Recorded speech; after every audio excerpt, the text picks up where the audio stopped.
Well, hello, mime. That is fresh paint that you smell. Today, we will be getting started here in a little bit. How's everyone doing? What's up, Scott? How are you? Today is the day of the LAUGHAL. That's right. Today is the day for the Cryptic Creative Coffin with the lovely grinder on it from the Smuggler Coffee DCC crossover. Today you get your chance to win not only the box itself painted by 88 Riddles, but of course the coffee as well. We're starting here in about 10 minutes, give or take, depending on how much I want to mess with Riddles. Right now on screen you got your Etsy and your sponsors for the show. Thank you to Smuggler's Coffee, Cryptic Creative, and of course Mr. Dice Goblin Riddles for the lovely paint job today. I have all of our entries ready. This is a lower one. It is time for a LAUGHAL day. If people want to get their entries in, today is the day to do so. Pick up your StreamLoot cards, and don't forget you can also pick up Ko-Fi in case you don't feel like being funny today, but you just want to sit back, relax, enjoy your coffee, and hang out. We'll be live in a bit. Enjoy. I'll be answering questions in chat and talking to everybody. We got a bunch of stuff to talk about on the show today. Along with my new venture into creating a setting for a Dragonbane. See y'all in a little bit.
Hey everybody, we'll be starting here in a couple minutes. Get your StreamLoot cards ready. They are turned on for the day. On top of that, I want to make a couple of reminders, a few things actually. Of course, there is, you said 2 days left, right, Riddles? So 2 days left for the Go Forth helping the Trevor project. There's 2 days left for that. And then what is the other one, Riddles, you need me to pimp? Oh, the auction.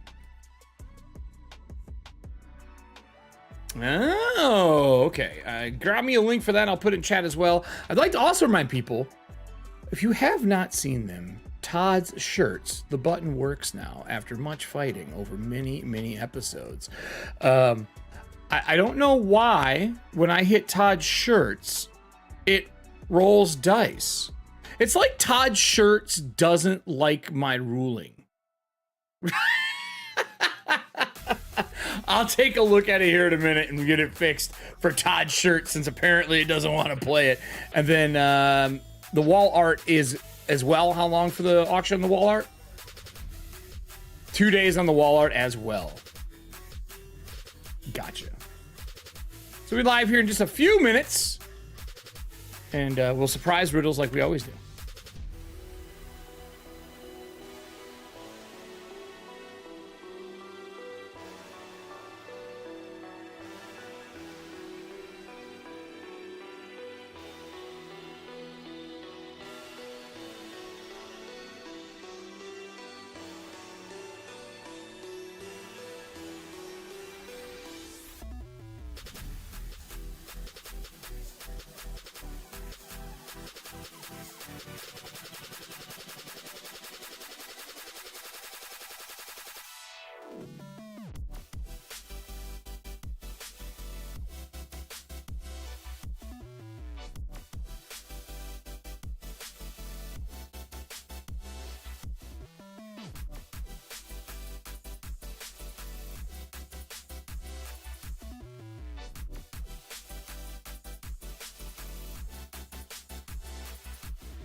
Hey Riddles, am I being mean? All the time, and everybody in chat knows it. It's not true. It's not true. I'm not mean. I'm very kind. I'm a very kind, benevolent person. Chat, what do you think about that, considering he's got me on without telling me he's got me on? I mean, I only have the box on. I didn't put you on. Now you're on. Hey, it was true. How we doing, everybody? How are we doing? Hey Riddles, guess what? I also changed your name so it says DG Riddles now. Yay! I know. I think it was Todd pointed out. He's like, "Hey, by the way, it still says 88." I'm like, "Shit." I did all the logo rebrand, but I forgot to change your name. So now the right name's there. How's everybody today? It's a lovely, lovely Thursday. It's the last Thursday of the month, which means it's RAFFLE Drawing Day, which means you need to get in all of your submissions, have that be StreamLoot cards or Ko-Fi tickets, whatever you need to do. There's a good chance that anyone right now can get a hold of this box still. I have our spinner ready to go. I'll be adding all of our lovely spinner pieces in. Riddles, it has been a busy week in the neighborhood for me. How have you been? Yeah, busy. It's a busy day in the neighborhood. Been a bit stretched. Yeah, what would us call it? Stretched. Stretched, yeah, stretched. Yeah, that's the ticket. Yeah. That's the ticket. So we'll have our spinner come out later on. We'll add everybody in there. I also have our lovely Google ready to rock and roll for the show today. And of course, this is what you, oh, that's not it. This is what you don't want that. This is what you have a chance to win today. This is the lovely Cryptic Creative Geek Grinder, the DCC logo, along with Smuggler Coffee, all merged together into one lovely package. I still don't own a coffin box. I just want to point that out. So I might just put a bunch of my own tickets in to win it. I think that's how this should go, right? You can win your own prizes. I don't have a problem if you win. Is that how? Can you win your own prizes? Is that how it goes? It's okay if you win. I won't say anything. It has been a busy week, fun week for me. And I did fix Todd's shirts. Here's Todd's shirts, by the way, everybody. Sorry for that. It kept rolling D12s. It's basically saying he's a D12. But get some nerd shit. And then what we were trying to do is the go forth and the auction right now for Riddles for the Trevor project. The auction is light up. And then the other one is Go Forth, which is not light up. It's just the regular placards. So yeah, it's been busy. And huge love to Mime. Oh, Mime. For not only the Mime is leading the auction right now because, well, technically I think Mime is the only one who's bid on the auction. And the auction, all the proceeds go to Trevor Project. So that's out there. But Mime was quick to point out to me after they bid on the auction, like, hey, it's set up as only a trial, so only 2 people can bid. I'm like, oh shit! So I had to go. That's hilarious. But it was a good catch, and I appreciate you, Mime, for doing that for me. Thank you so much. So what are we painting today, Riddles? While we get people in for the RAFFLE. What does it look like? Looks like googly eyes. Also, I upgraded our quality for everything. You might notice things are a little crispier now, like you can see shadows and stuff like that.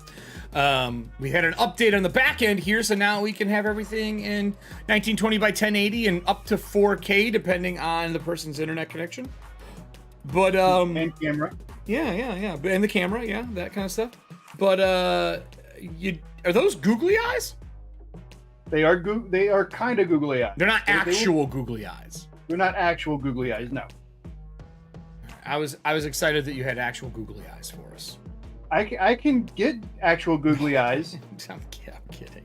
But it's going to take me a minute. Although I did do something off screen with this while, we were in between. You added glitter. No. Okay. Although when you open it, it might explode glitter. I don't know. That would be hilarious for us. Not for them. Glitter is so hard to clean. Glitter is forever, people. Glitter is forever. Forever. It is forever. It is forever. So, who all we got in chat here? I see Mime is here. I see Allie is here. I saw Scott earlier. Do I see a serving hands in here yet? No serving hands yet. Uh-oh, everybody, it's your chance. Oh, nope, there's serving hands. Just popped in. I apologize. They're there. I lied. So, I got a bunch of stuff I've been doing this week. A lot of fun stuff. Our Kickstarter ended last week. We hit our million. We did 1.1, I think, is what we ended up hitting for the Kickstarter. Super excited. So Tales of Valiant's going to be big. Yeah, it's crazy. And we're already prepping for our next Kickstarter. We're prepping it a little early this time, which is cool. But Tales of the Valiant did its 3rd episode last night. That went really well. It's been super fun to play with 3 people that I have not really played with before. Only one I played with on there is Dan, but we have some other people on there that just have been fantastic show. And I, in a stroke of creativeness last weekend, started creating a setting for Dragonbane. So I've been talking to the group that I play with on Sundays every so often for Dragonbane, and we haven't been able to get in. Just people have been traveling, and it just hasn't worked. Like Adam and Diana were gone for Calgary, and then the other person who's playing was traveling for their gig. So we put it a little bit on a hiatus, but I still really wanted to give Dragonbane like a really hardcore try, because there's a lot of the stuff in the mechanics I really like. I like the cleanliness of it. I like the simplicity. I like that it's not level based. I like that you roll to see if you get better in your skill. A little bit of that like Skyrim feel to it.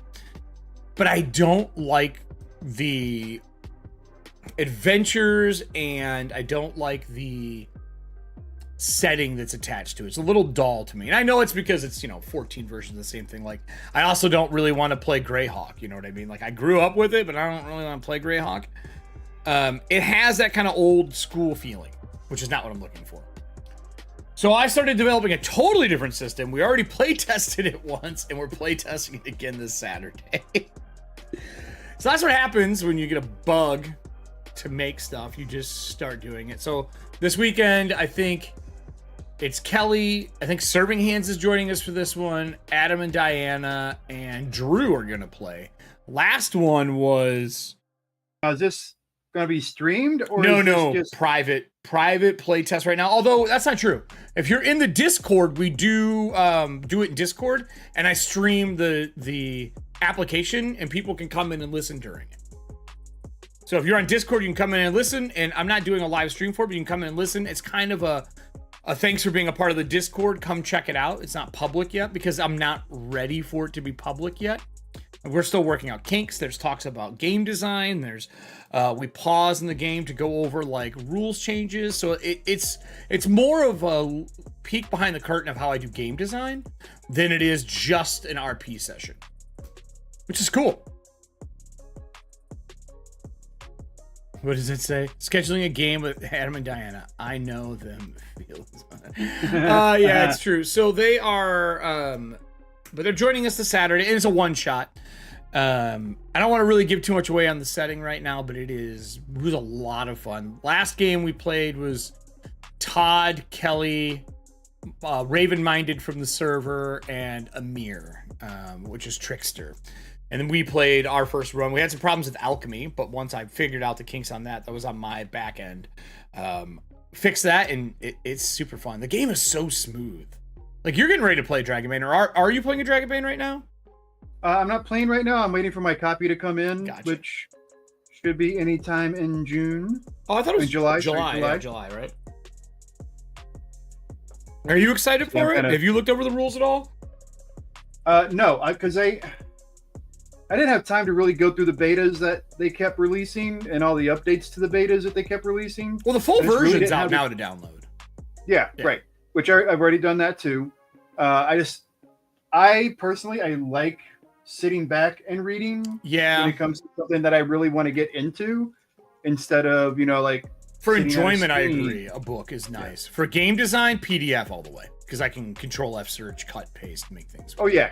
I mean, it's a lot easier. Now I have used the PDFs for other purposes, but yeah. I agree, Scott. I agree. The character creation is a blast. I'm a big Cyberpunk fan. If anyone has followed me over from Norse Foundry when I was doing stuff there, I love Cyberpunk. And I miss the old school days of random character generation, because it is faster to randomly generate a character than to make choices, right? Yep. And it's super fun. And for Shadow of the Demon Lord, and I'm sure for Weird Wizard, because Rob Schwab Entertainment is launching that next month, I love random character generation. You make things that you never would make because you fall in a rut when you're playing games. You make the same kind of characters, and random generation kind of forms you out. Tell me it's not so. It's true. But it forces you out of your bubble when you do random character generation. It's super easy though. Characters for that game are super easy. I will say, not having hit points up though, and the only way to get hit points is to hit a skill of 18 and get a talent for it. That's brutal.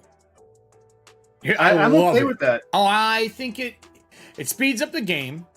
Things are a threat even at a high level that were a threat at a low level, or a high skill cap that were a threat at a low skill cap, because they're still swinging at you, and you just have a better chance at dodging. It's a really solid mechanic, and the skill tier part is my favorite because at the end of the game, anything you failed in, you get a chance to be better at, and then you get 5 questions, and if you can say yes to those, you check other skills. And that game is a game of low rolls. So like a 1 is a critical, a 20 is a failure, a dragon and a demon as they call them.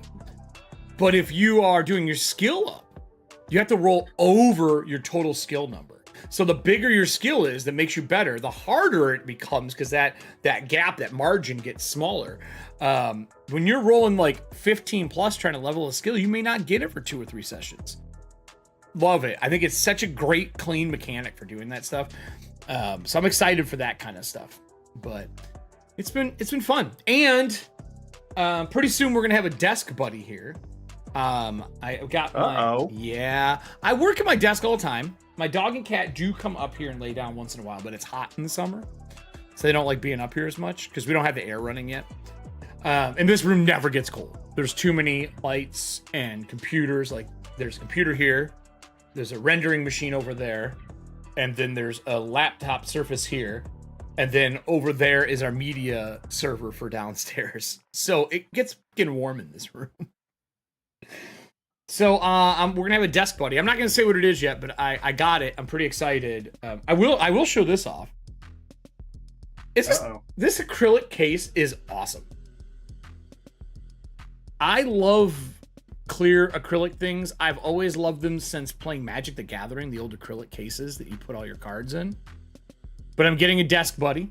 I don't have a name. I might put a couple options up through all the shows and let people vote on the name for it. We'll see.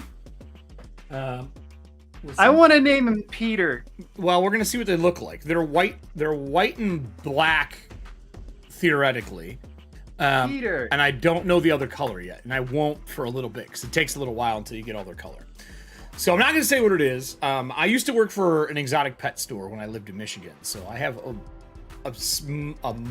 little bit of knowledge on weird and less likely to have animals. Like Diane and Adam are your bird people. She worked at a pet shop with birds for a really long time out in LA. So I got some other stuff. I've owned a little bit of everything over the years. Have you ever owned any really odd or exotic pets in your lifetime? Besides my second wife? That's not a pet. That's a monster. Get that right. You owned a monster. No, I can't. Like crazy pets? No, I can't really say. I mean, dog, cat, regulars, that kind of stuff. But yeah, I had a black widow that lived above my, and I lived in an alcove where my bed was built into an alcove when I was growing up. Mm-hmm. You know, that was my bed. It was built into the wall on an alcove. And there was a black widow that I had there that I would like purposely try to catch flies and feed to it. So it would leave you the fuck alone? Well, I mean, I don't know. I was just a weird kid, I guess. My cousin came and visited for the summer, and I gave her my bed, and she ended up seeing it and squishing it. No. I'm like, fuck, man. So my cousin is a zookeeper. When we grew up, he's younger than me, and he always had crazy stuff because even like in junior high and high school, he was working weekends at the zoo, so he got to do a lot of really cool stuff. What are you doing? Oh, you're gluing eyes in. And he'd have like chinchillas. He had bats for a little while. And he would like have to nurse him and bring him back, basically, right? He had a tiger cub for a little bit. So I grew up around some wild stuff. He had what are they called? I don't know. What are they called? Hold on. He had a chinchilla? No, the big vultures. He had one of the big vultures baby version because it had a broken leg, so he was nursing it. That thing, when they're in captivity, They don't smell as much when they're in your house because you're cleaning them and washing them and stuff. Right. But you know, normally they like vomit on their feet and stuff like that to cool themselves off. They're creepy creatures. He had one of those for a while, and he took it back to the zoo. And every time he'd leave, it would escape its pen and fly back to his house. Oh, geez. Yeah. So he ended up just having a vulture pen in his backyard. I think he had that thing for like 17 years, 16 years. It was a long time. It wasn't a condor. It was a, I can't remember it now. I'd have to look. But anyway, so I grew up around that stuff and lizards. I've had bearded dragons. I've had tarantulas. I had a tarantula live 15 years. And that son of a bitch rammed the cage and got the mesh open and fell off the table. They're very fragile spiders, surprisingly. So I never got another tarantula. Also, you can't really handle tarantulas. It's not that they're super poisonous. They just shake hairs all over you and crap. You get that stuff in your face and lungs. Blech. Sucks. No, it wasn't a buzzard. I'll have to ask him. I haven't talked to him in ages. But anyway, so yeah, that's what I've been doing. Good chance it was a turkey vulture. No, I'll look up vultures. I know a lot about them because of him and because of Volg in my studying. I did a whole bunch of study on vultures. I'll look it up. So your eyes, are you gluing those in? Well, I'm gonna ask for feedback on that. What's your feedback you need? Like, so there's, I don't know if you well, you can tell, but there's a slight purpling that I did in the behind the eyes. So like when the eyes go in, do we want the eyes to stay white like this, or do we want like, I kind of like them, you know, a green eye or a yellow eye, or do we want like some kind of funky fade on it? Glitter eyes? What? Glitter eyes? What? Why would you want glitter eyes? Is it shiny? I would say either gloss them or paint the background behind them. I like them white though. It just gives it a face, you know what I mean? Like in animation, your eyes are white so they get caught easier when people are looking. Yeah. Maybe paint the background behind them to push them forward more. Well, that's why, I mean, I've already put purple into it. Oh, wait, you did? Which is why it's darker. Let me go to the big paint camera. Oh, yeah, it is a little darker. Yeah, you're right. I can see that now. But I mean, I can make them even darker. That's not an issue. I do like the white, though, personally. What does the audience like? Do you guys like it white? Should I make it whiter or? Because right now it's kind of a dark ivory, and if we weren't going to color them, I was going to bring them up to a bright ivory. Griffin vulture. That's what it was. I couldn't remember the name of them. I like them white, and yes, I have seen Condor Man, unfortunately. I don't know, Riddles, what do you think? Do you want them a different color? I mean, I think because you have so much color in already that it just, no, we're not going to make them bloodshot. What was he partying all of June? Is that why his eyes are bloodshot?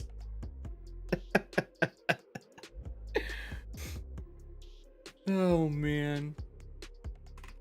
I'm just going to brighten them up a little bit. Give them some more pop. You can kind of see the difference between that now going to a bright ivory versus the dark ivory. Yeah, I think I like that. That might help with the pop you were talking about. The what? By brightening the eyes up. Yeah, maybe. That'll increase the contrast between the eye and the background. So it'll give you a little bit more of that pop you were looking for without having to paint the background. Paint the background more, yeah. Darker. I like. And this also brings it because I did this color, the bright ivory is what I did on the edge of the teeth, so it'll kind of tie into that too. Oh, okay, that makes sense. So I gotta be honest, man, that box is actually creepy looking, which is awesome. It's got like a really like unnerving vibe to the face, not the colors per se, but like the big eyes and the teeth. It's unnerving. I love it. I like creepy stuff though, so maybe I'm biased. Nothing wrong with liking creepy stuff. It's true.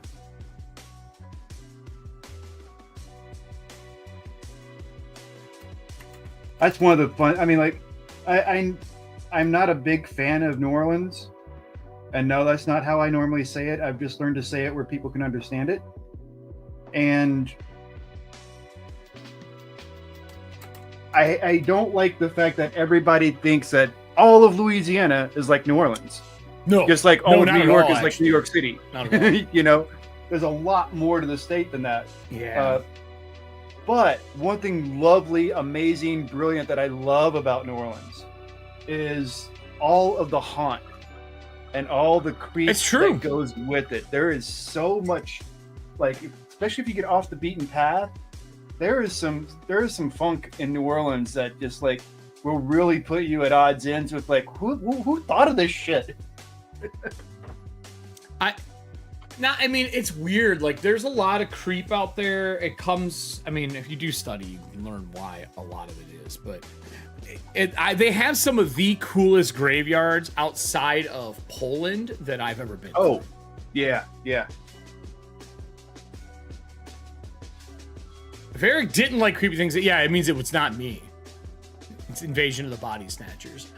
If I didn't like those, if I didn't like creepy stuff. I like creepy stuff. I always have. I have since I was a kid. I was thinking about decorating. I told Riddles this. I was thinking about decorating that enclosure for the stream pet with a Hellraiser cube in it and like hanging chains for it and dirt and like a little graveyard set piece or something along those lines. Give the creature a lot of fun stuff to hide behind. And I was gonna make a bunch of statues out of minis.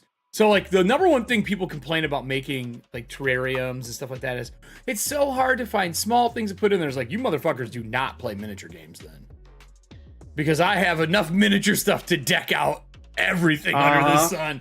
Like you're looking in the wrong places. 3D printers probably make it a lot easier now, but rom. Are you gonna put a secret prize in it when you ship it? No, I hadn't really thought about it.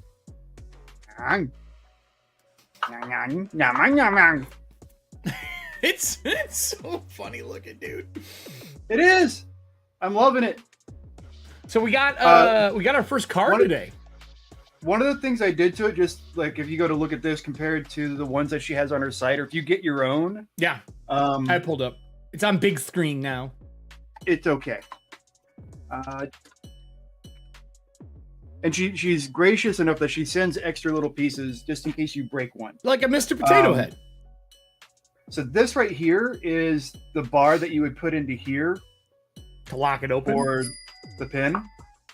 Oh. So what I did, I cut it to fit, and it's got an interesting fit because the pieces that are here have the square, like, so this is square, but the pieces that are here are round. So it's meant to glide with the lid. So when the lid lifts up, you would see it spinning on the back. But I just felt like having the bar across the back was a little distracting. Yeah. So I did it without the bar, and you get that nice kind of clean open and everything. Can you put it in to prop it open at different angles? What's that? Does that bar go in to prop it open at different angles? Or does it just go inside the mouth to hold it open? I don't know what this other bar. I assume it's just a spare part. Oh, a spare part. For in case you break the one that goes into. That goes in there. It's supposed to be fully across like that. I see. Right. When you close with that in there, does it hold it open? No, it doesn't fit in there to hold it open. Huh. I mean, you could do something like maybe. Oh, I meant across the back of the bar so it can't close all the way. Like across the back where the hinge is. If you put it across there, does it hold it open? Open it back up.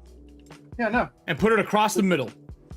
Yeah, it's just completely open. No. I get that. Just put it across the middle though, like all the way across. And now try closing it.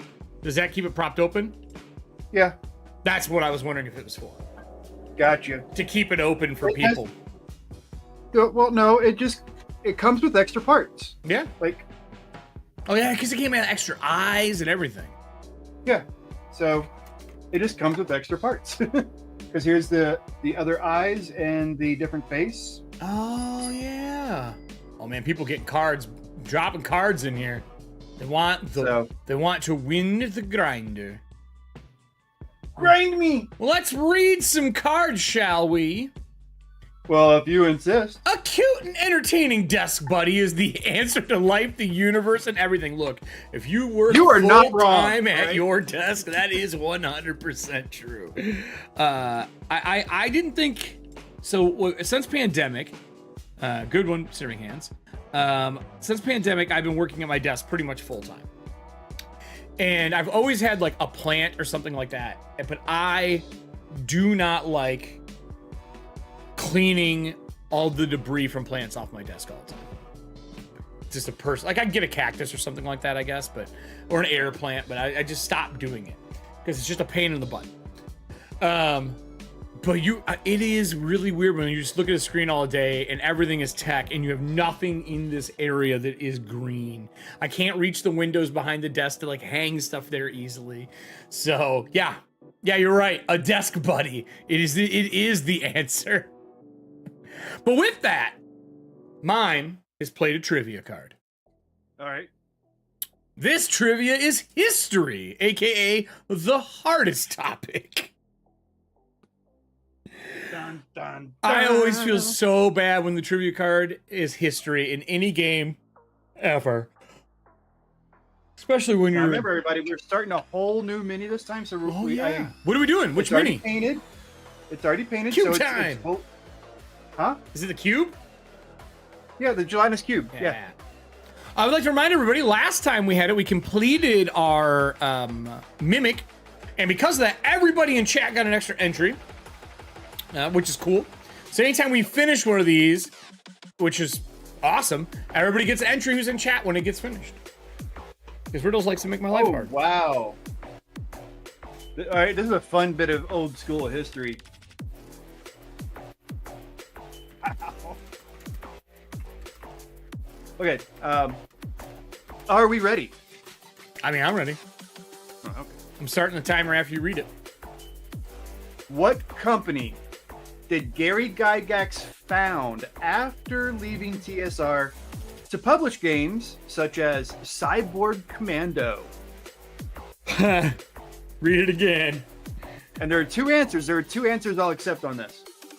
Is one the abbreviation of it and the other not?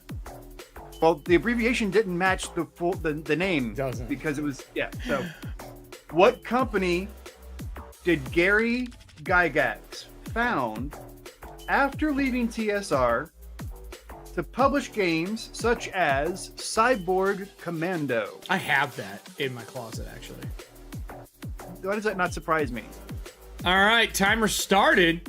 Mime, what is your answer, or would you like to ask the audience for help? Remember, if you get it by yourself, you get 3 points. If you have to ask the audience for help, and it's correct, you get 1, and the audience member gets 1. Well, I need to switch over so I can see when they type the response. I have a timer running on my little timer thingy here.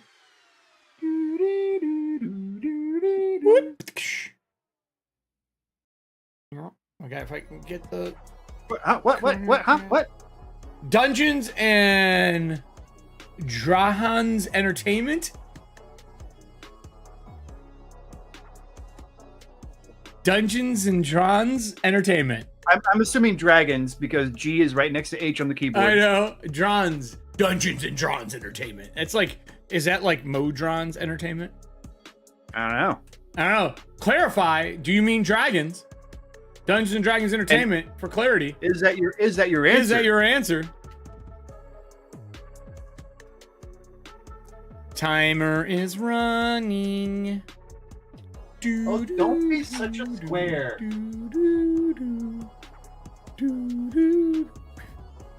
Is it dragons though? Is that what you're looking for, Mime? Oh wow.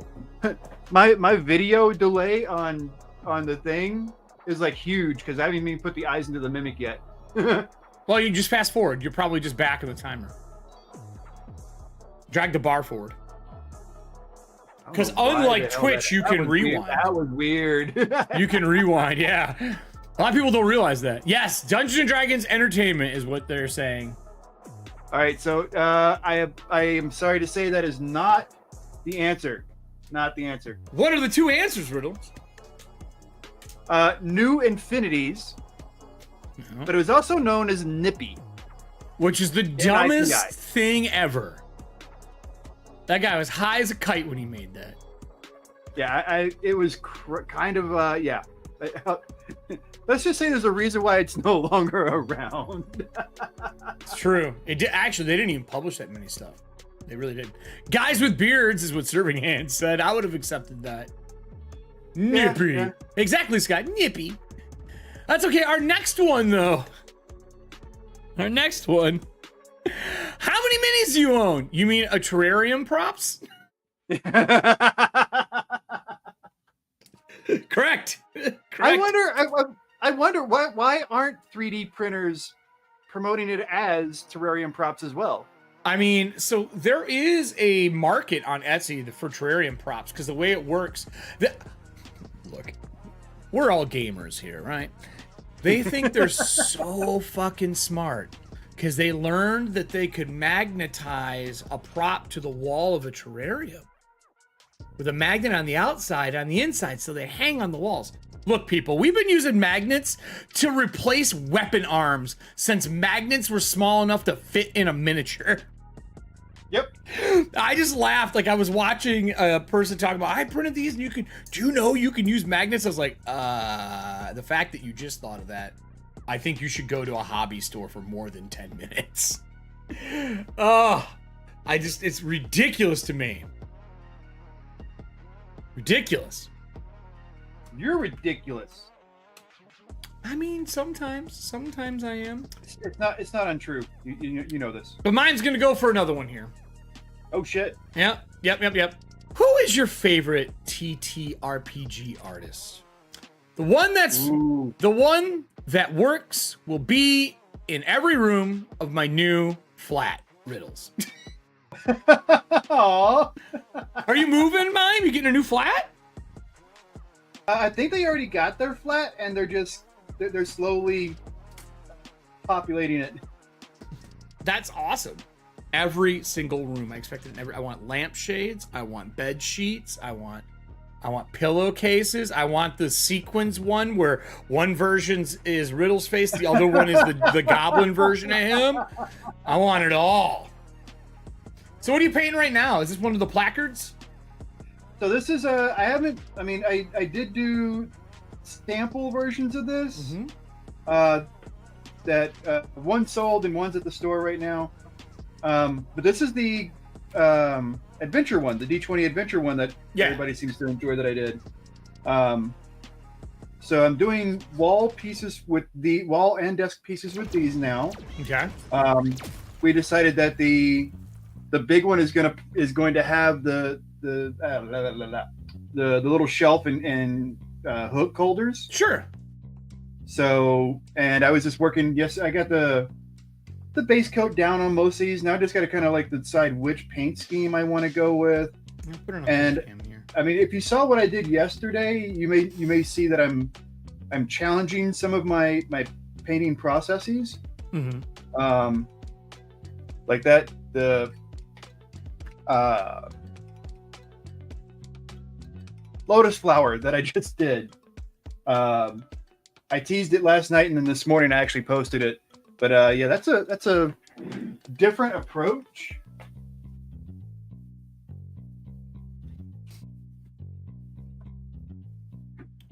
Ooh, I like that actually a lot. It's really bright. So a very bright kind of piece, and it's all about how, instead of using my typical blacks and dark colors to be the background, I went with light pink, and then I added a magenta. Then the orange in here with a red dry brush that kind of radiates a little bit for both sides. So it's kind of a fun little experiment. I like it. I am not mad at it. It is a pain in the ass to work with white as a base, though. I will tell you that. It sure is. It sure is. So yeah, because getting that white down enough to where you have the ability to put a good pigment on top is, yeah. But luckily, the team over at Monument Hobbies, they have a white base. Oh. So I did use that as my base. Now the white base is a little thinner, so it won't give you like a solid white. It's going to go on like a desat. Okay. But in that process, it's just what you need to be able to brighten up whatever you put on top of it. Oh, okay. So it's just a really And because it's thinner, it's a lot easier to work with, but it's not so thin like inks are to where it goes into the grain and causes that capillary effect that I hate so much. So what else? Oh, we did have another card. Okay, here we go. uh-oh. Okay, that's not a good sound. What is this? What property would you like to see adapted into a TTRPG? The inside of Eric's new terrarium. You want me to run a Honey, I Shrunk the Kids? Like, what do you... Oh my god. No. I am going to say that I will not be surprised if he does develop something around his terrarium. Nah, I don't think so. I mean, well, I still gotta figure out how I'm decorating it. I'm gonna go to... Do you have a Science and Surplus out by you? Is that something that exists in Arizona? Not that I'm aware of. Oh, dude, Science and Surplus is amazing. I'm gonna go to Science and Surplus either today or tomorrow and do some shopping. And they just... Anyone who's in Wisconsin, I know we have 2 of them out here. National Science and Surplus is a treasure trove. Hold on, let me see if I can pull it up. National Science and Surplus. So they buy like science toys, robots, lab stuff when things close, all that kind of stuff.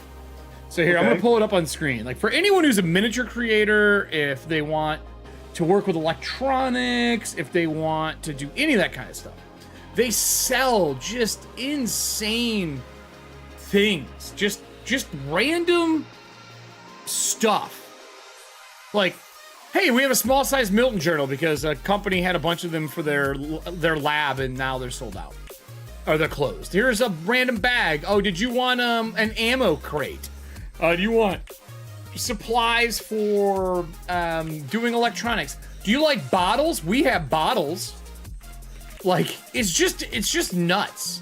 Like, look at this. They got a crazy amount of bottles. If you're an airbrush person, right here, they have the translucent wash bottle that they used to use for like spraying out your mouth.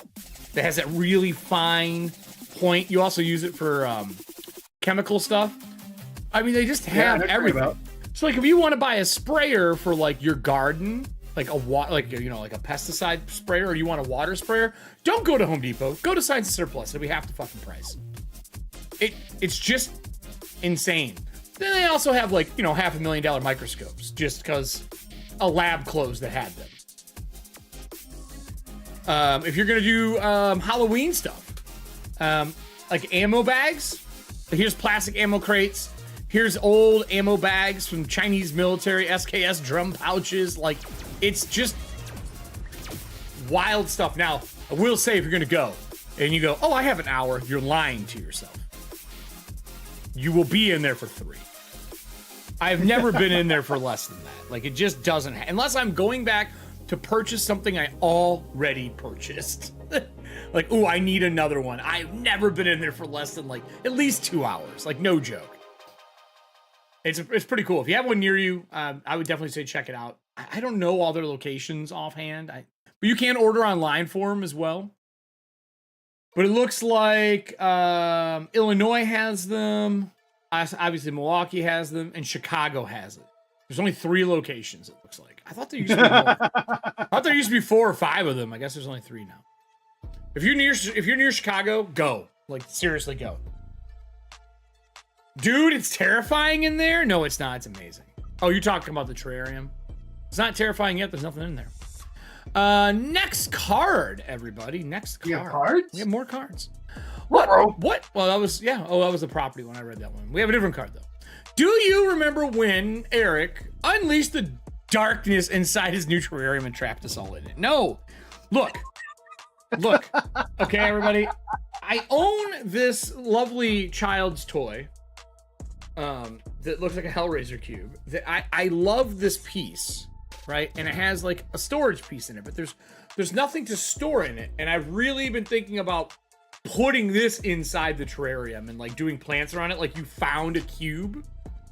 Really thinking about doing this and having chains go down to it or something along those lines from the top, you know, and use magnets because how do they work? Everyone apparently is just learned about it in this hobby.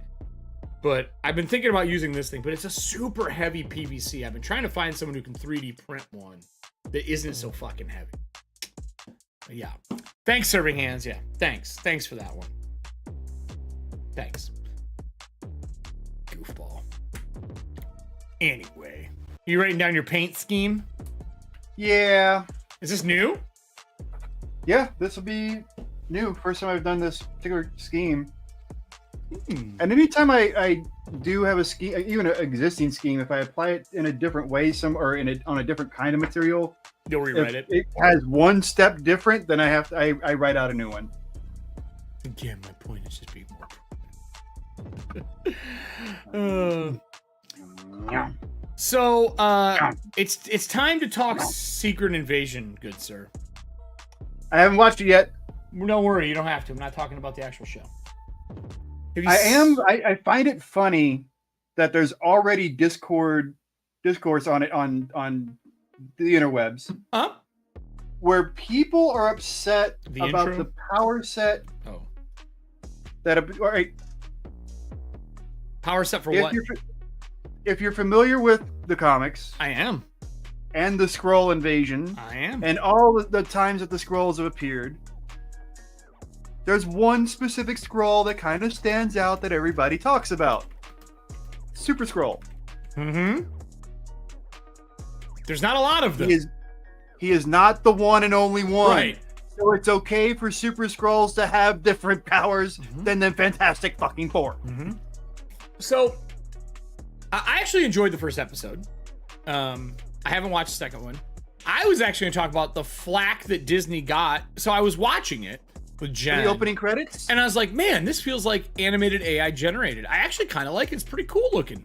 And everyone's yelling at them, how dare you use AI generated to do your intro for your show? And I was like, why do you care?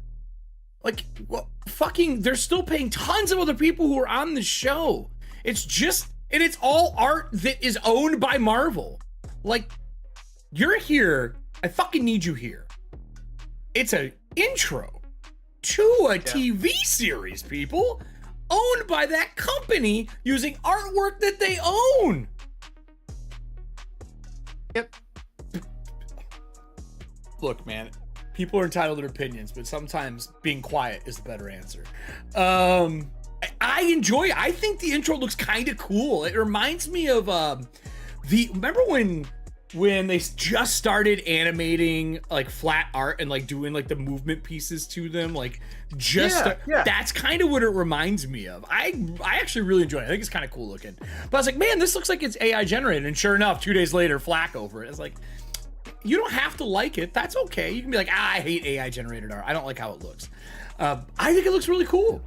But they're getting flack. I love seeing Samuel L. Jackson. I will say, I feel like Samuel L. Jackson in this one is just playing Sam and less of Fury.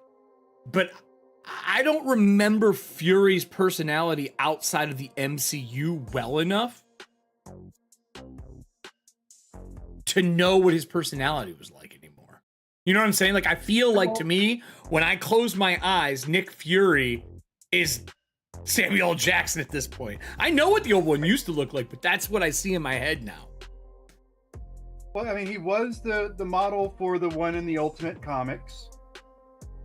So Ultimate Nick Fury was modeled after Samuel L. Jackson, which is why they asked Samuel L. Jackson to be Nick Fury. And right, but wasn't the original dude like in the 80s? Didn't he have like a crop top white guy with an eye patch originally? He looked like a G.I. Joe. Kinda. I mean, he wore originally he was a blue uniform. Soldier. You know, he was Sergeant Fury to begin with. Sergeant Fury, you know? Yeah, that's what it was.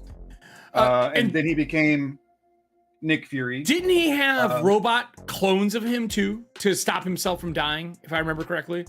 No. He has a portion of what's called the Infinity Serum. Oh, okay. Which is similar. It's a derivative of the Super Soldier Serum, which is why he's lived so long. But he did utilize. I thought he had a robot or something. That was him. Model Life decoys. That's what it was. Yes. Model Life yes. decoys. Thank you. It was a Shield item, so everybody in Shield had access to them, kind of thing. Yeah. Yeah. So I'm not crazy. He did have something. Life model LMDs. Life model decoys. That's exactly what it was. I'm wondering if we're going to see that in the series. I hope so. Would not surprise me. I hope so. I mean, it was a spicy open, by the way. It's a very spicy open. I'm excited to watch the rest of it.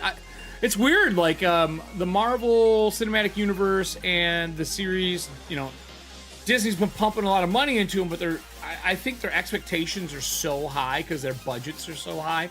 They're not actually doing that well. And, like, I just watched the new Ant-Man. I really enjoyed it. Ant-Man was fun. I don't care what anybody says. They can just... That whatever. version of MODOK was solid. Right? Really liked it. I don't know why people had a problem with that. Well, so Ant-Man's a little bit more the zany style. Especially the Scott Lang version. Yeah, I really enjoyed it. I thought it was super fun. I still haven't seen the new Guardians. I haven't had a chance. I know it's really good. I'm just gonna wait at this point to see it when it comes out on Disney. And I still need to go see the new Spider-Man. I haven't got to see that yet, which I want to see. I thought you were doing that last week. I didn't get to. Too many things came up with deadlines for Kickstarter and the aftermath for it. I didn't get to go. I do want to and may go see it tomorrow. Yeah, Ant-Man's a super fun series. I really enjoyed the latest version of it. I thought it was well thought out. Yeah. I really did. So I'm not sure. I mean, you have to really stop listening to everybody online. Yeah, go in expecting the Paul Rudd entertainment show.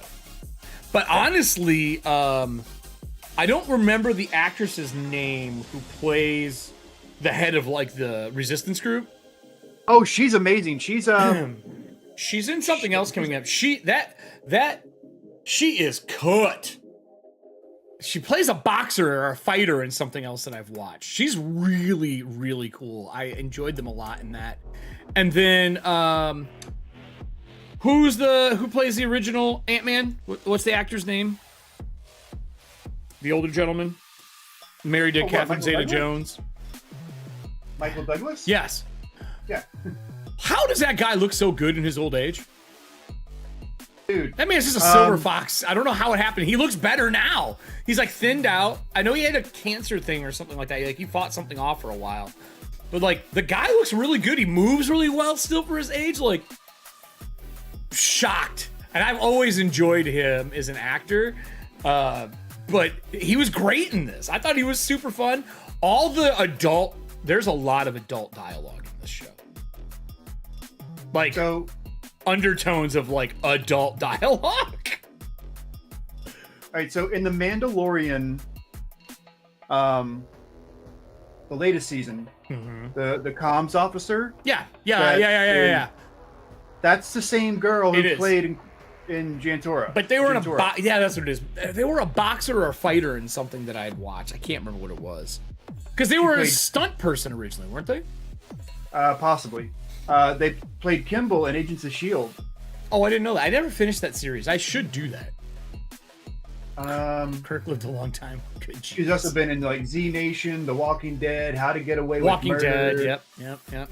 So I'm excited. I thought that was good. I think Ant-Man's fantastic. I actually think if they did Ant-Man in the same style as Batman Brave and the Bold, that animated series would be amazing if Paul Rudd voiced it. Could you imagine that? Oh, I think it'd be so good.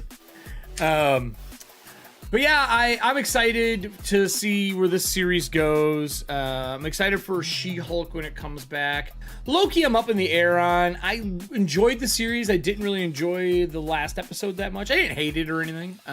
Visually fun. I love the actor.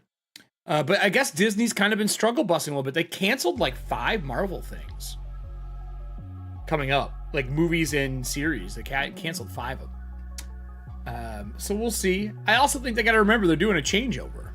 Like they're doing phase 2 and not everyone's going to be accepting of phase 2. And if you thought they were going to, I would tell you, why don't you look at the product that you're making and maybe look at comics anytime they do a rebrand and bring new people in and don't use the original stuff.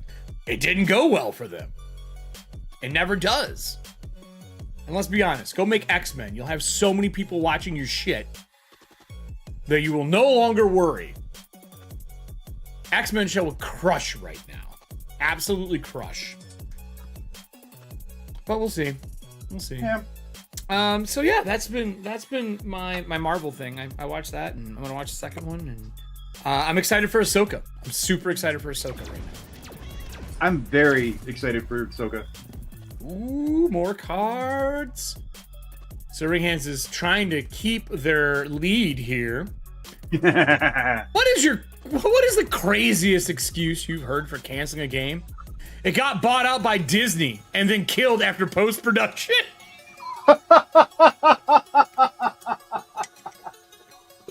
Oh my god.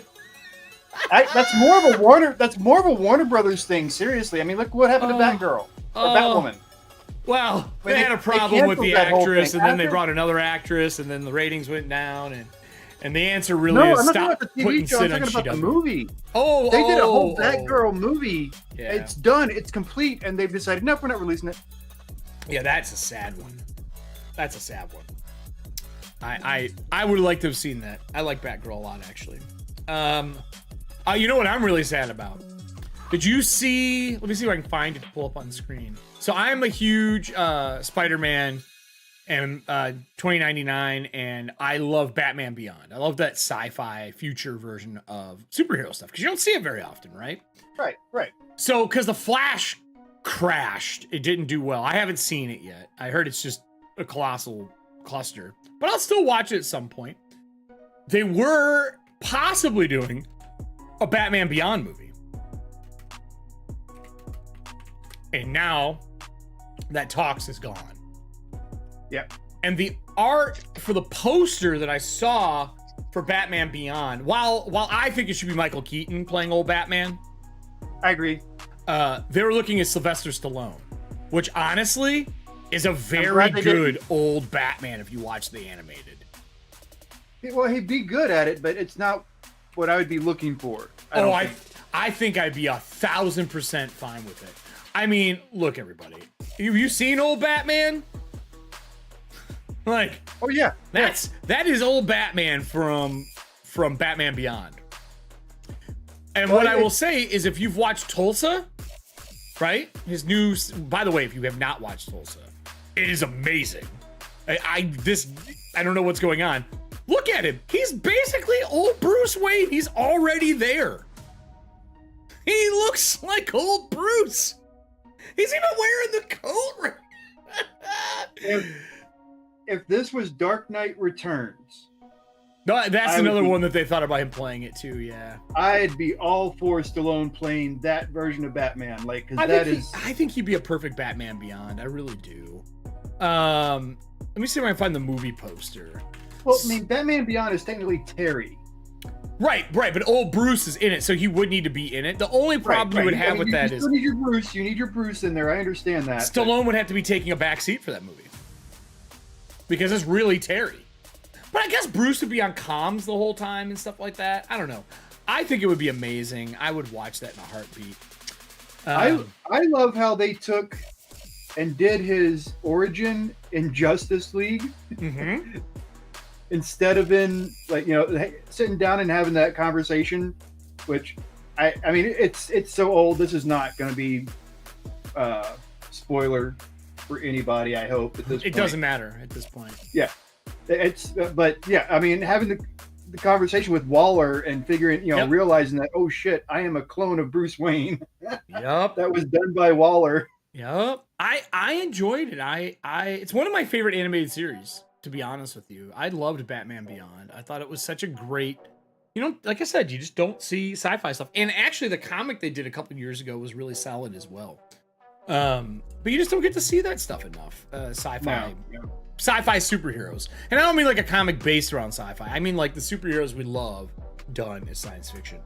But anyway, yeah, super cool. Some of the coolest villains actually were on that show. That's what Fantastic Four should be. It needs to be. Oh my god, could you imagine if they were in like a super sci-fi set piece? I have a superhero setting for icons I run called Volt City. I would love to love to run like a superhero game again in sci-fi set piece. It's based in Atlanta. The ocean came all the way in, so they raised Atlanta up onto like Atlanta and most of Georgia around that area, because everything's like a wagon wheel out there for all the roads and stuff. And they raised them up, and there's super tunnels, and it's held aloft through super tech above like a flooded Atlanta area. I love running it. It's hella fun. All of the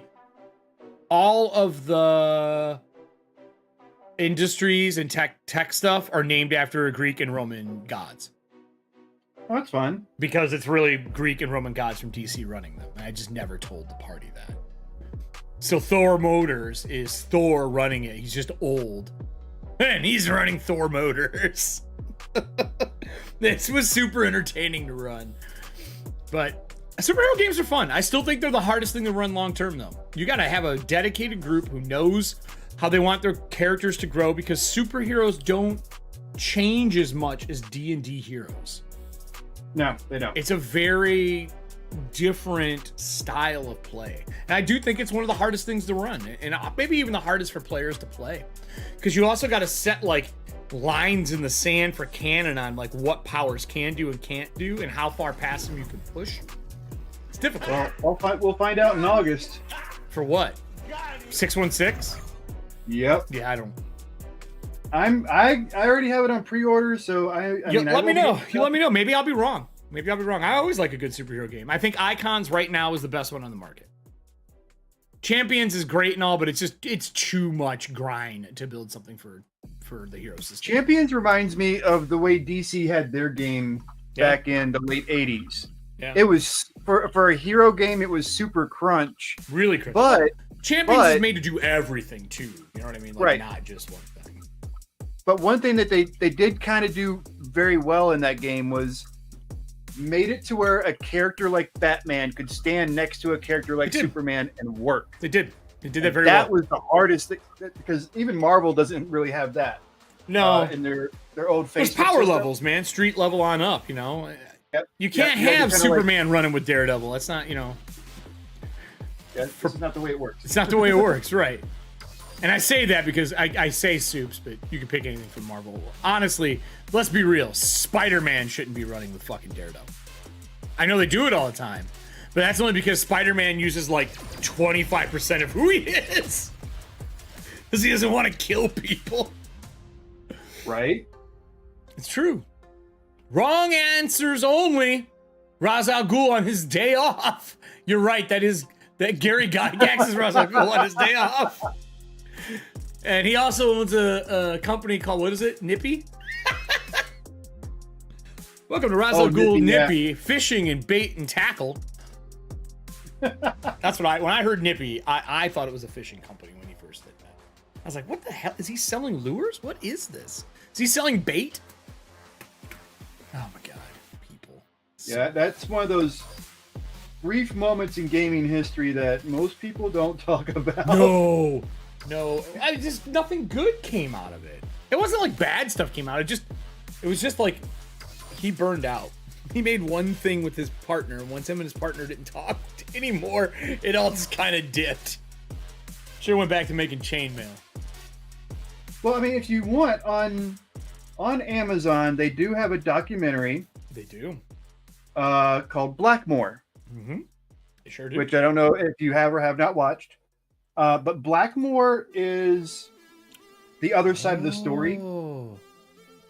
And it's really super informative about, you know, the way that whole thing came into being and everything, and how they knew each other, and just that, talking about Wisconsin in general. You know, it was just really informative in that way.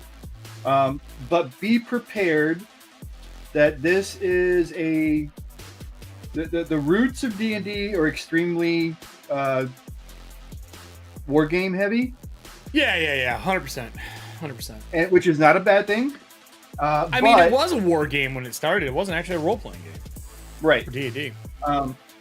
But through the process, the people who put it together are huge fans of the other side of the coin, the non-Gygax side. So a lot more of the wargaming aspect. of the origins and how that all came about, but they did it themselves, which is commendable. But if you've ever read or watched a video from a wargamer perspective, it is dry as fuck. It's like it's literally kind of like listening to an instruction manual.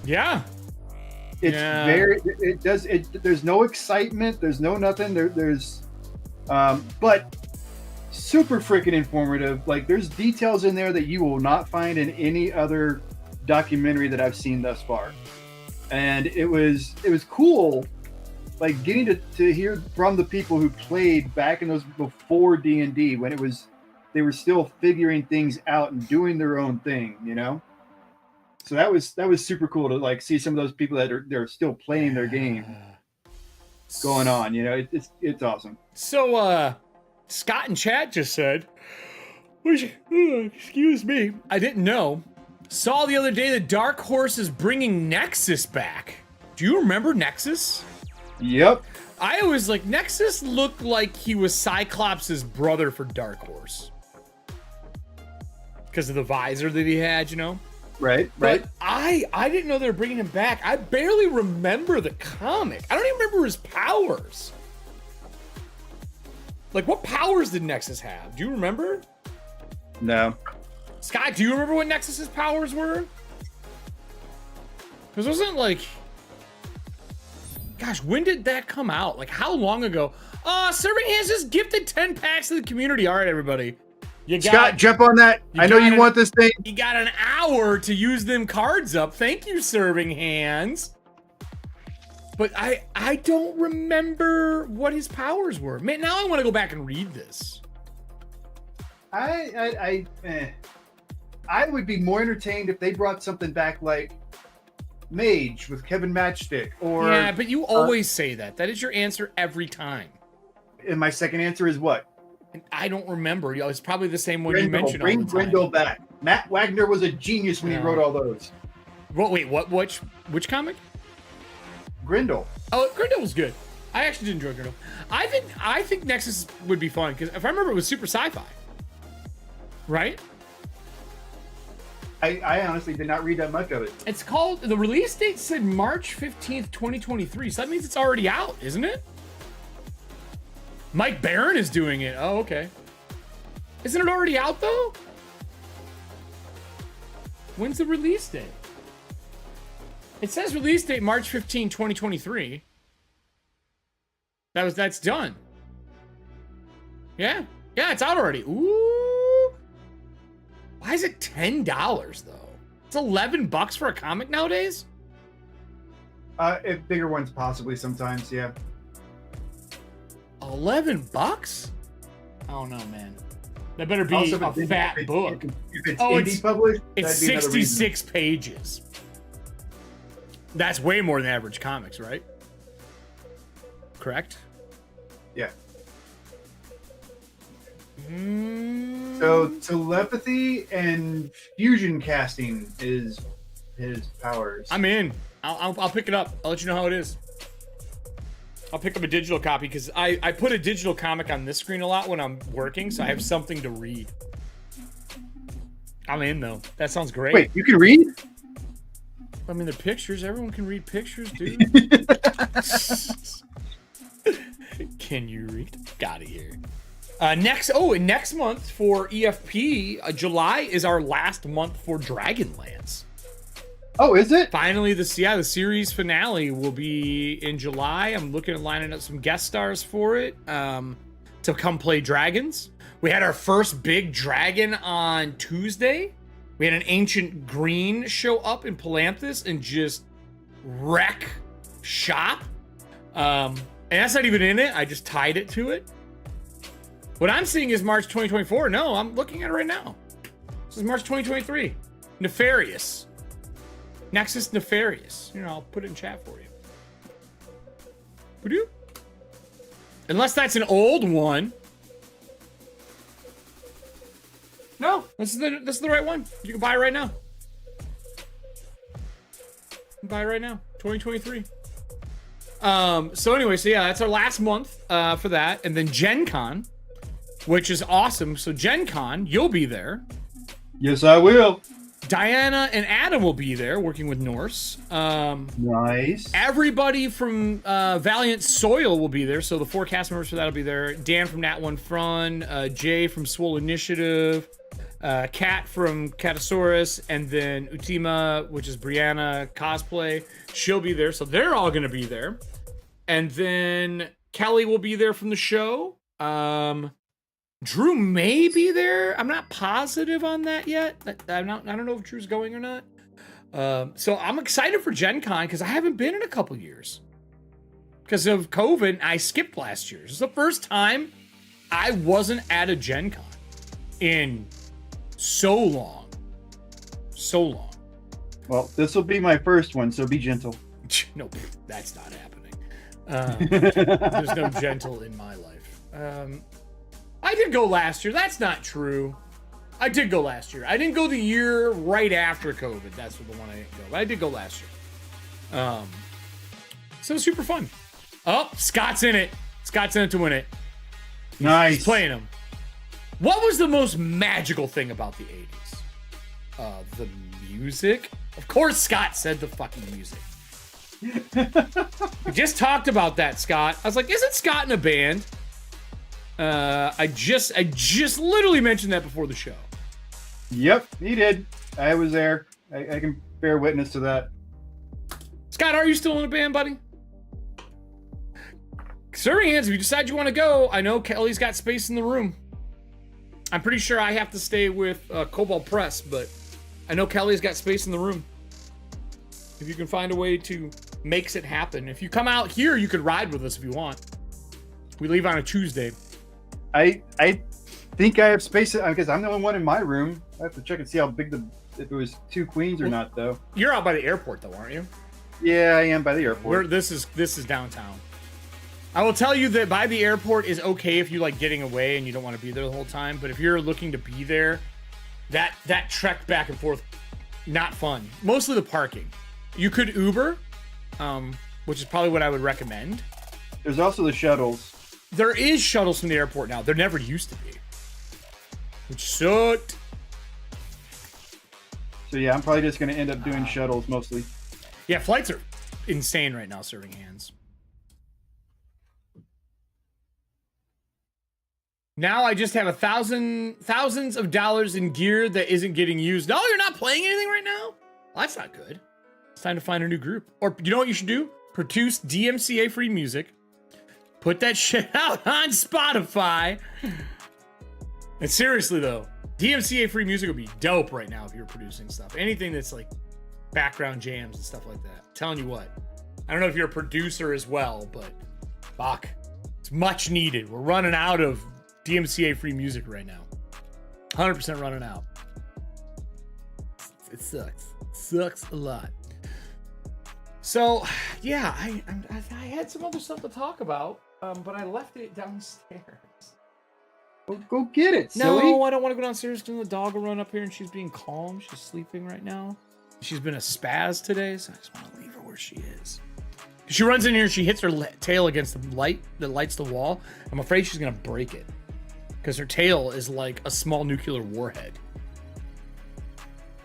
But I'll get her at a different time. Sorry, we can talk about it a different time. We'll not talk about it today.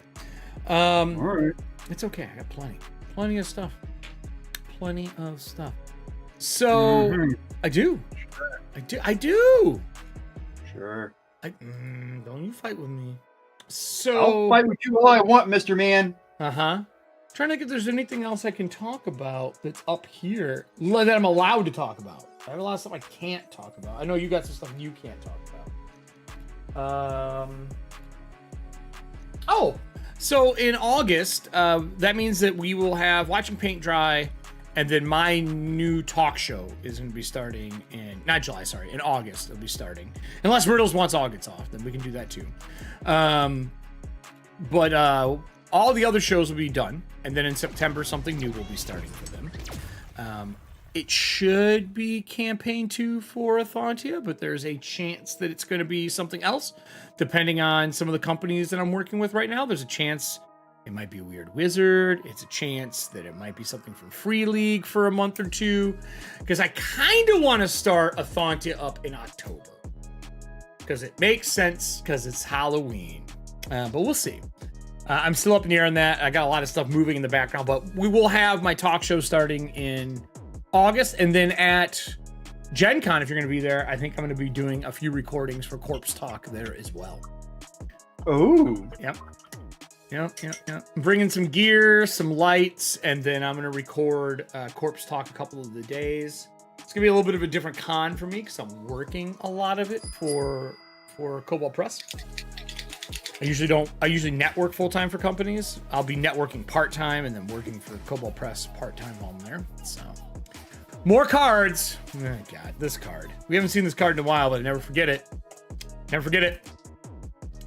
Your father was a powerful Jedi, Luke. Before he died, he left you something very precious.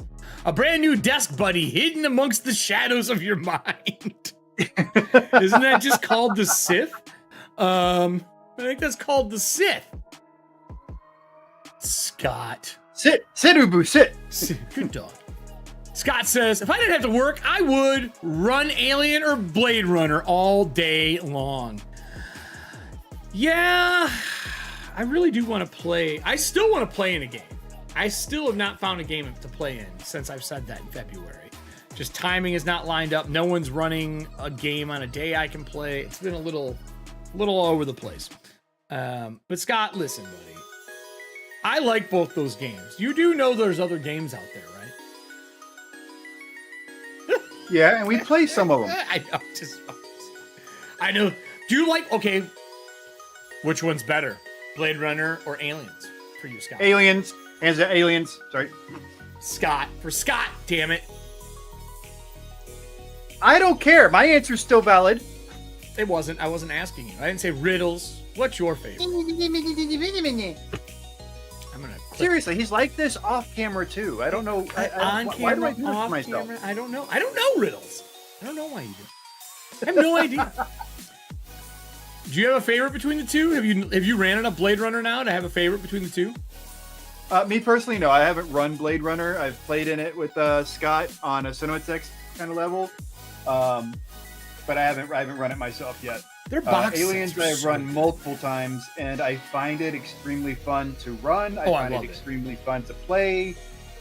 Just both sides of the coin. That game is just really enjoyable to me. I love Aliens. I actually do think it's a fantastic game. I'm just curious. They are different.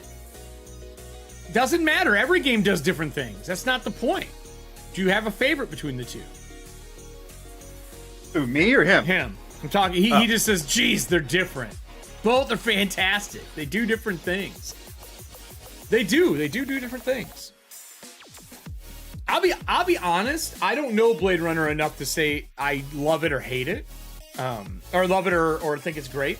I think that the box set for Blade Runner is better than the box sets for Alien. You think it's fan service, huh? You don't think Aliens is fan service? I think Aliens is fan service as well. I think Blade Runner looks better. Presentation, not art-wise, but like everything that comes with it. Just the dossier pack alone is so cool for that. Aliens is a solid game. Do you think the mechanics for Blade Runner are not as solid? No, the mechanics are definitely as solid. I think it's really good investigation. I think they did a really good job. I need to run it. I do want to run a Blade Runner stream. I have an entire Blade Runner show in mind, but it'd only be like 6 episodes. And that's a lot of setup. Although, I probably could redress the Aliens overlays and use those for Blade Runner. And just do color changes. To make them that blue style TVs. Because really, the tech almost feels the same between Aliens and that. It's just a different color palette. At least I think so. Uh-oh, more of them. Blade Runner ran on a very sepia tone for its and relied on color contrast for its pop. Blues, But at the reds, core, if you pinks. look at the movie and everything, Yep. it is very much a sepia toned approach to kind of give it. And You're talking the exemplify original, that. right? Not the new one. Yeah, yeah, New one's a little Which- brighter. yeah. But it was meant to kind of like invoke a little bit of the pulp noir. So Uh, yeah, I agree with that. 100%. Yeah, 100%. Another card played. Nice. What flavored dice would you want most? Fabergé Xeno eggs. What? But what flavor is What? that? Pain. Eat you from the inside, pain.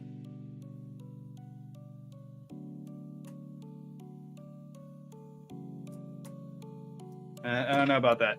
That seems a bit extreme. What? Ow! Not eating that. Disgusting. All right. Roll for initiative. You got to fight Nice. the leprechaun, Scott. Means you got to do exclamation point 1d20 in chat. You need to get, what is it? Leprechaun's a 8, I think, isn't it? Higher than a 10. So you need an 11 up, and you get 2 golden ticket entries. Not 1, but 2. Scott! I'm expecting a 1 out of you, Scott. Exclamation point 1d20. I'm expecting a 1 out of you. Well, that means you can still get an entry because the 1's going to cause me to draw a fumble card. 1, 1, 1, 1, 1, 1. Not 2 1s, just 1, comma, 1, comma. Because 11 would win, and I don't want that. 14. Scott gets 2 entries as he downs the dun, dun. leprechaun. Honestly, some of the worst horror movies of all time. I hate it. Hey. I can honestly say I think I've seen one, just the first one, and I didn't go back for more.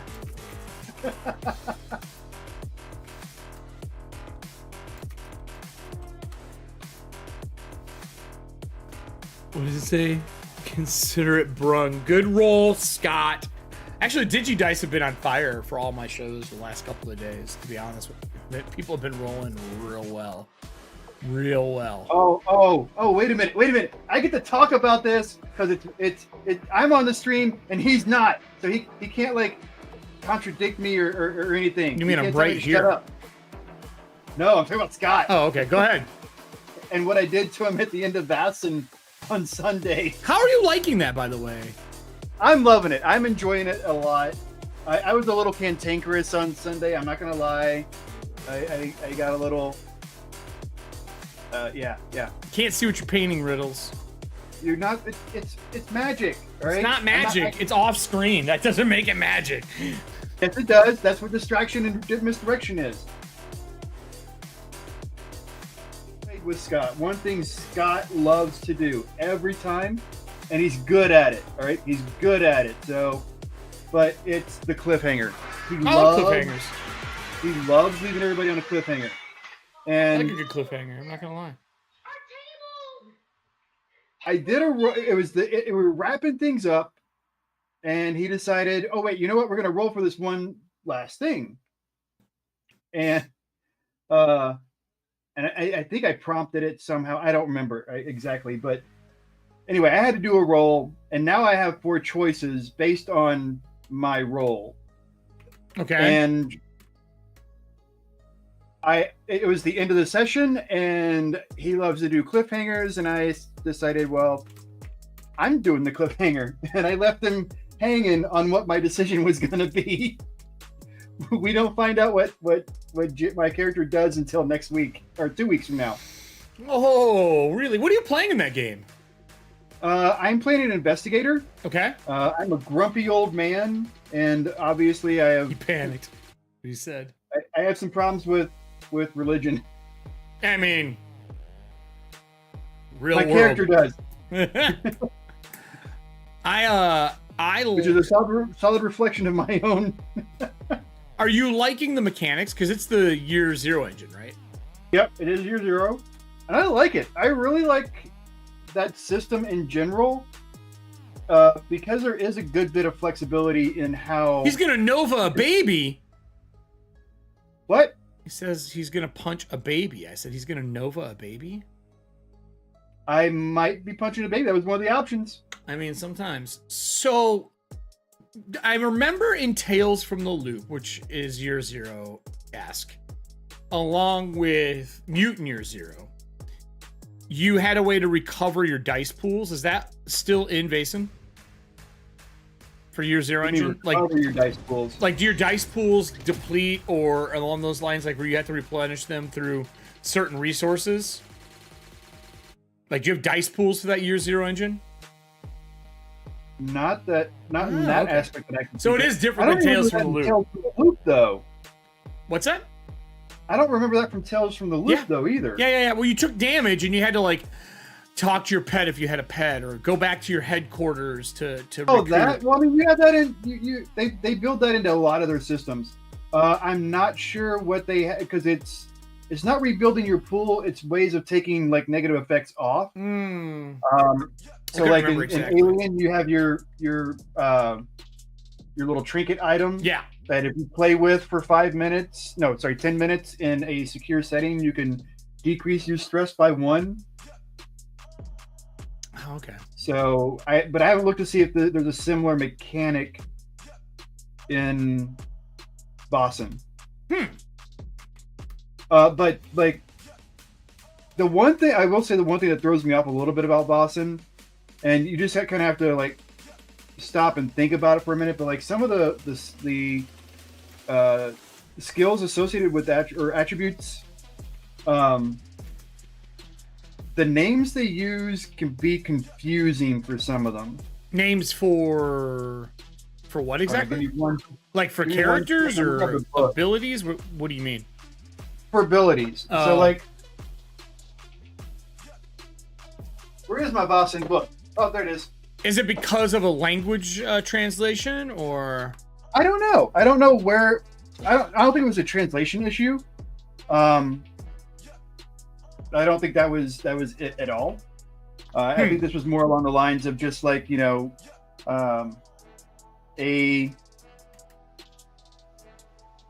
lack of available synonyms. Oh, okay. Where are the? And if you guys have not gotten it, when the call came out about artists earlier, I was very much on this name right here, Johan.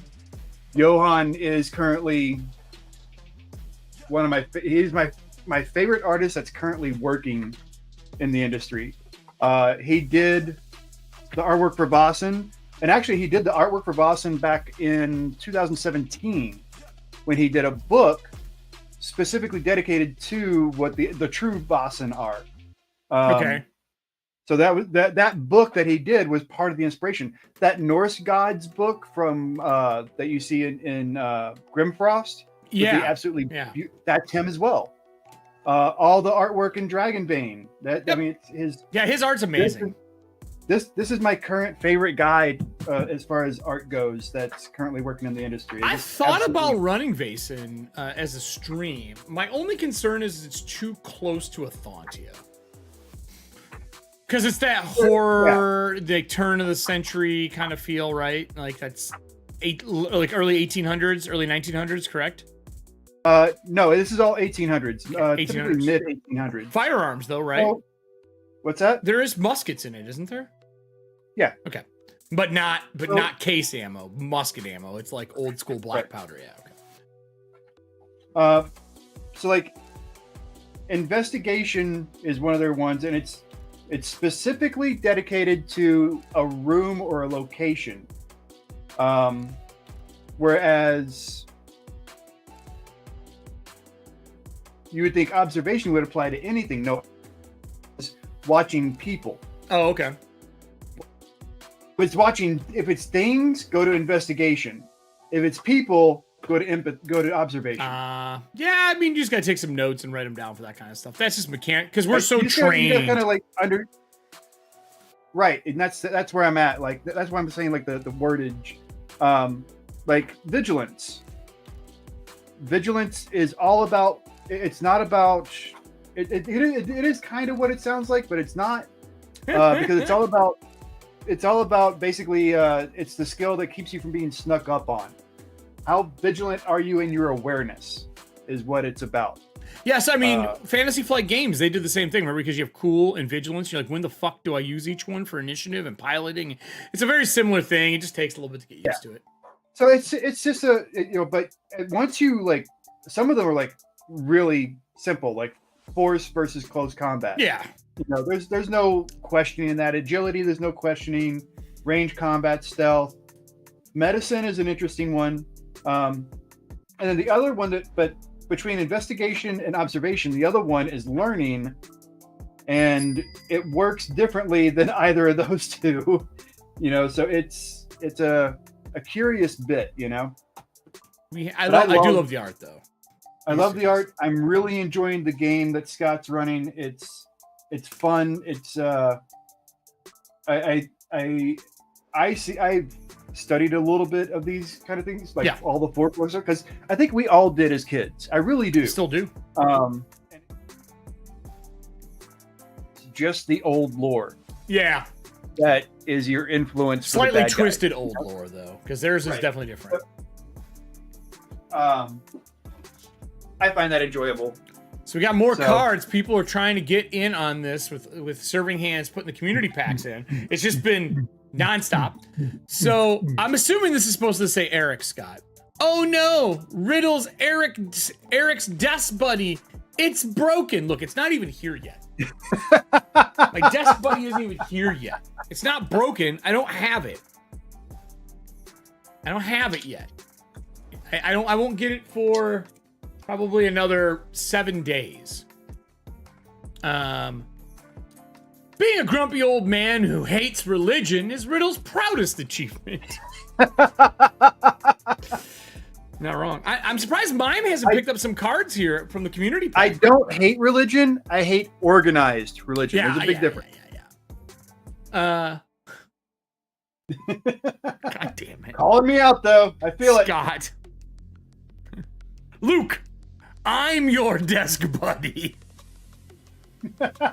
Who's saying that from the Star Wars cast? I would really like to know. I hope it's not Vader saying I'm your desk buddy, because you're only going to have him for one day, because you're going to be dead. If that's the case. Wait, no. It needs to be based on the one from Toy Story. My buddy. Oh, God. My buddy and me. Kid sister. Kid sister. Creepy commercials. Wherever I go, he goes. That's where Child's Play came from, actually. Not surprised. So the whole concept was based around the Buddy Pal doll. Oh yeah, I mean that was clear. I started watching the TV series. It's kind of fun. I mean, it's campy, but it's fun. I really think they were trying to play on parents' fears more than the kids. Yeah, I agree. Ready? This is a good one. Scott, this is good. Oh, shit. Ready? Everyone in this stream should get this. Dead Horse achievement unlocked. It's true. We've beat a dead horse many times on this show. Many times. If you're not beating a dead horse, are you really living? What are you even doing with your life? I don't know. Oh, I'm screwed up in the head. Which is why I'm back in therapy. What are you painting? Because it's off screen. Which part is this? Is this the... Oh, it's a different piece. Yeah, this is the back piece. Gotcha. This is the part that holds the core, like the core art, everything on it.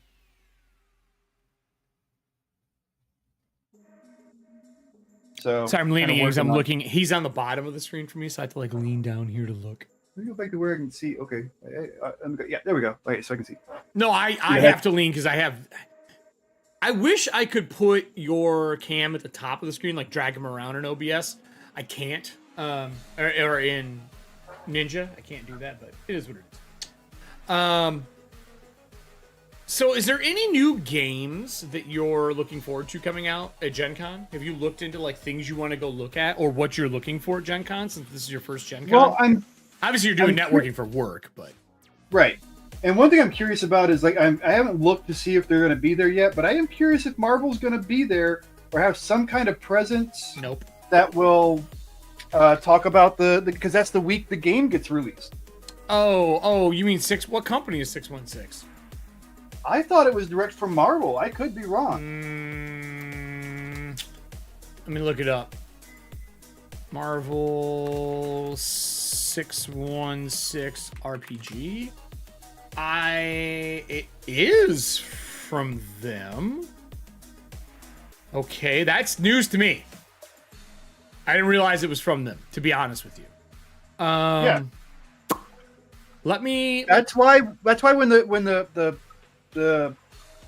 beta copy came out for people to test. Yeah. It was comic book sized, and you could find it in every comic book store. I mean, that's smart. I think they're marketing for it smart. I just thought the game was hot garbage. So, sorry. I'm open-minded about it. So I mean, look, I'll try any game more than once. Like I'm not that guy, but I was not impressed with what I saw. Okay, so Gen Con Indie exhibitors list. Let's look if Marvel's on here. No,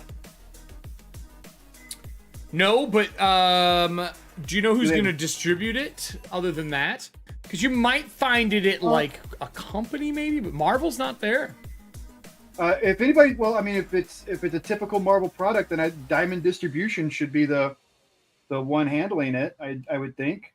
Diamond is not there either. Yeah. So that means for game stores, though, it'll be a different company carrying it. I don't know who it would be. Like, and I shouldn't crap on it that much. I just thought that the gimmick of the 616, I was not a fan of at all. In the test I get that. I get that. I thought it was just the whole like universe numbering thing has already gotten confusing in the shows because I don't care about that crap. Somebody referred to it as 616, but it's actually not. And then it's referred to as the 19999. So here's my problem. Here's my problem with it. Gimmicks for games are only good for gimmicky games. And I don't want my Marvel comic book game to feel like a gimmick. And the guy designing it is a super talented designer. But I didn't like the Diablo tree tables either for everything. But I haven't built a lot of characters with it. And again, it was a beta. I know that Matt is a great designer, so he may take everything in and just gut it and redo it. Because that is something Matt would do. Like, if his audience doesn't like it, he would make it different because he builds for the audience. So I didn't. Did you play much of it? Like, I played 2 games. No, I didn't get a chance to play it. I did read it. I sent in a lot of notes. Yeah, because you want it to be good. I mean, you're a huge comic book. Yeah, that's it. I wanted it to be good and ready for when it came out, so that I would have a new version, or a new game that I could do that wasn't didn't have to worry about pulling out the old books from TSR and get into the face rip, because right. Even though face rip is a very simple system, it's still a new system to learn, and because it's a little bit more of a vague system, I don't know if it would play well with the modern audience. It looks like the events that were going to happen at Gen Con for 616 are canceled. Were canceled? Yeah, because Planet Hulk, the Grandmaster Arena, was going to happen for 616. That got canceled. The latest news was on RPG Geek. From the pages, it says, let's see here. I'm looking here. You look up 616. Like one of my things in this thing is that if you're a comic collector, if you're a comic geek, if you've been doing this for a while, one of the biggest things is always like, who's the strongest? Who's the fastest? These kind of things. We love being able to measure a hero or villain's power set. Random House, it looks like it might be at. But Marvel. Wait, hold on. Sorry. Is it Marvel Multiverse Role Playing Game? Is that the name for it? Yes, that is the new name. That is the name. It's going to be a Random House. Okay. But the original release they did for 616 for the multiverse game, it never designated how much this strength level could lift. True. It didn't designate how when your super speed, it doesn't designate how fast each ranking is. So like you couldn't tell. There was no easy way to tell, like, could you outrace a car? Yeah. There was really no way to define that because there's no comparison between the two. That was the same problem I had with Cypher System doing a superhero game. Not a superhero game. Before the superhero game, their God game. There was no, like, beginning and end to set your scale of how strong, how fast, how whatever. Their new superhero game fixed that. I had played it once with the designer. It was fun. But they did listen and put fucking tables in for it. Because you can't have something if you don't know what, like, if 10's the cap, is that pushing a planet or moving a mountain? Because there is a difference. And that's what I was looking for. That's one of the biggest things that I gave feedback on. GMs needed to be able to describe the situation. Yeah. But, like, hold on. Let's see. Marvel superheroes. While you're doing that, I'm gonna bring up some other cards here. Wrong answers only for the Gary Gygax one. Nipsey Russell. Is this supposed to be like Nipsey Hussle? I like it. Thank you, Scott. That was good. I like it.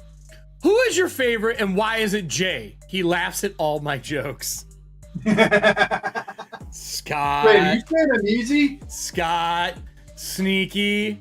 And the next one is another roll for initiative versus the werewolf, Scott. 1d20, nice. My friend. In chat, you need to roll higher than an 8. So you need a 9 up to get a goblin ticket. Can you do it? Can you do it?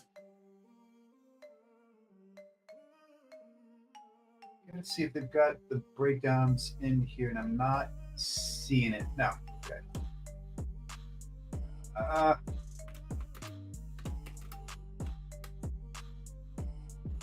Where's my damn core rulebook? I don't know. Did they do an update to the beginning?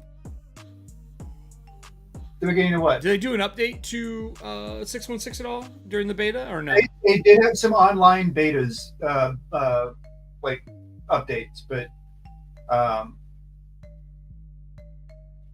so it's not called. Oh, he got himself another one with a 15. My friend, you are rolling on fire today. Nice.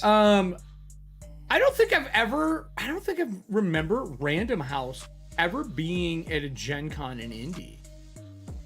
Actually, I don't even see it on. It's not on the chart. I don't know how that. That's weird. I don't know how this is gonna work because they don't have the Random House on it. What is it called? It's not called 616. What's it called? Marvel what? The Marvel Multiverse. Role-playing game. I would think, because I think it's supposed to be out by then. Yeah, it's released in the 1st of August. Yeah, Grant, yeah, that was canceled. And when you have rumors of possible release, it's early, so both are canceled. That's canceled. Planet Hulk's canceled. It says a June 23rd. It's actually supposed to be out this month. That's when it's supposed to come out. Last one I saw was and this was as of last month that it was mentioned that it was supposed to be out this month.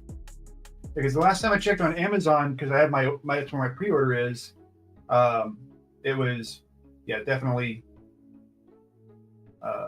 saying August. Oh 1st. No, it's an adventure. The Cataclysm of Kang was supposed to come out. Yeah, it's one of the first adventure parts. That's what it is. That comes out this month. I don't know, man. May not be there. I was looking forward to see if there was a game to get into. I haven't signed up for any games because I never do. Ever. I don't have time. Another one. Another what? Skills. Do you have a second? Did you get 2 wolf cards? You did. Roll again, Scott. You got 2 werewolf cards. Let's go. Mime, have you picked up yourself your Serving Hands put community packs in? Did you pick one up? They've been picking them up and playing them the whole time. I don't know, maybe you're at work. You might not be able to. Same with Allie. I think she was in chat too. See what we get on this one, Scott. Second roll. Let's go. A 17. Scott gets another one. My nice. That's 2 more, right? I feel like my dice are broken, so I'm gonna have to delete their numbers and redo them. This feels like they're cheating. I'm just saying. So we got about 8 minutes left. Do you want to give me the Ko-Fi tickets? Has anything else been answered? Let's close that out. Yeah, let's see if anybody else has ordered it on Ko-Fi. Last I checked, we only had the 5. I'm going to add in all the other ones I have. There's Serving Hands. I'm going to add in Mimes. Dispel, Valenti, Michael. Scott's got another 10 today. Puts him at 12 entries. I don't see any more purchases, so it might just be those 5. And that's Allie. And that's Ko-Fi. So I'm gonna jump into these and get them shut off real quick. Okay, so just the ones you gave me earlier. That's it. That's it. That's all I've got. So let me pull up this. I heard another card get played. I'm gonna pause cards here. Oh, it's trivia too. I guess we're ending with a history trivia for Scott. Trivia? What? History trivia. I'm gonna pause the cards here, everybody, because I need to do some mathematizing. I'm getting these tickets all deactivated so nobody can buy it like last minute. Pause indefinitely. Right there. That's set. Okay, we're good there. I gotta go through golden tickets. All set on my side. All right. So that's this guy right here with this bag of coffee is what we're doing. All right. I gotta look at goblin tickets. That's 2 more for Serving Hands I have to add for goblin tickets. Done. Added. And then let me add those here. So we're gonna put this together. It's gonna be the drawing for the coffee, the painted box. I'd like to remind everybody that the words on the bottom of that box literally are literally painted in a coffee paint. Oh, you cut Serving Hands off just in time. Oh, next time, Serving Hands. Next time. Save it for the mimic box. The mimic box. Let me start putting these entries in. So, should I read a history question? Yeah, do the history question while I'm doing this. Oh wow! Is it hard? All right, if you've watched any of the documentaries on TSR or Gygax, you would know this. You should know this answer. I mean, it's Scott, so he should know Scott, it. We're going old school. Like, no hints. Way back when we were like, in our 20s. Hey. Read the card. What? Landmark Main Street Hotel in Lake Geneva, Wisconsin did TSR take over as its headquarters in 1978? That is a deep cut. That's a deep cut. Do you know it? And it's featured heavily in the no tips. Oh, the art Eye of the Beholder. No, you can't help. No, you can't give clues. In the documentary, they talk heavily about that is a clue. Location. You can't give clues. It's not a clue. Yeah, it is. You could spark something that he remembers visually from that. No, I doubt it. You're like, no, Scott will never do that. So, Scott, are you going to answer this by yourself, or are you going to call on the audience? If you do it yourself, you get 3 entries. 3 entries. If you call on somebody else, I think she knows it. You and that person get 1. What would you like to do, Scott? What would you like to do? What sounds special? What would you like? timer started. Are you gonna call on a friend or answer it yourself? Don't you cheat and look it up online. There's a long delay of cheating. There's a long delay of cheating. He's also at work, all right? So back off. I don't care. I'm at work right now, too. There's a long delay of cheating. This is your work. Shush. Super cheat. Gonna need a hand. All right, serving hands. You said you think you know what it is. What is it, serving hands? What is your guess? You did. You were in Lake Geneva, technically speaking, for GaryCon, although it's not the same thing anymore. Read the card one more time. Right. One more time for those in the back of the room. What landmark Main Street hotel in Lake Geneva, Wisconsin, did TSR take over as its headquarters in 1978? What is it, serving hands? What was the restaurant? No, hotel. Hotel, sorry. Hotel. Where's the hotel? The Ras Tavern. No. Not the yawning portal either. I know what it is, but I mean... The Inn of Last Resort? All right, give your guess. Not that one. Give your guess. Time's up. Time's up.